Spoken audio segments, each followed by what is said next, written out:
Mr. President, ibig ko pong ipaabot sa inyo na bago pa man kayo dumating ay nagbubulong-bulungan ang mga recipients ng inyong bigas.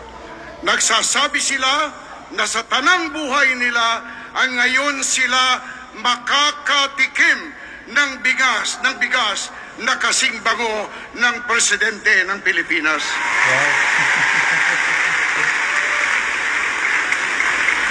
Ang kinakatakutan ko, mahal na Pangulo, ay baka maamoy nila ang bigas na iyong ibibigay sa kanila at pagkatapos, dahil ang pagkakalam ko, ang bigas na ito ay kanilang matatanggap dahil sa red tide.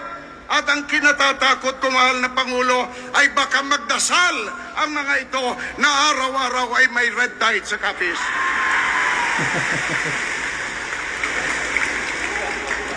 At para sa inyong kaalaman, mahal na Pangulo, hindi po ako nagtataka na kung bakit malapit ang mga Capizenyo sa inyo.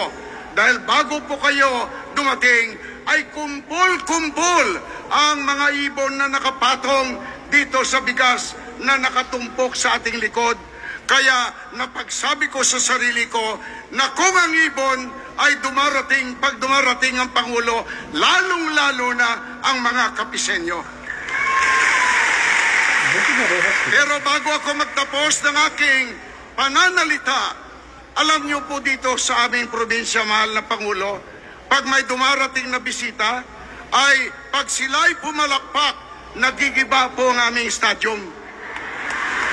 Pero ngayon po na kayong dumating, ibig kong iparinig ninyo sa mahal na Pangulo na ikinagagalak natin ang kanyang pagdating, ikinagagalak natin at iniyayaman sa ating puso ang kanyang pagdating. Kaya iparinig nyo ang makagibang pamamalakpak sa ating Pangulo.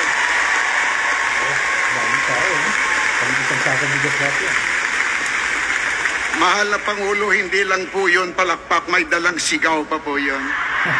Kaya hindi ko na tatagalan ang aking pagsasalita. Iyayaman po namin, mahal na Pangulo, ang inyong pagdating dito. At amin pong isa sa puso na merong Pangulo ang Pilipinas na may nakakarinig sa amin at may nakakakita sa amin. Mabuhay ang Pangulong Ferdinand Marcos Jr. Maraming salamat po.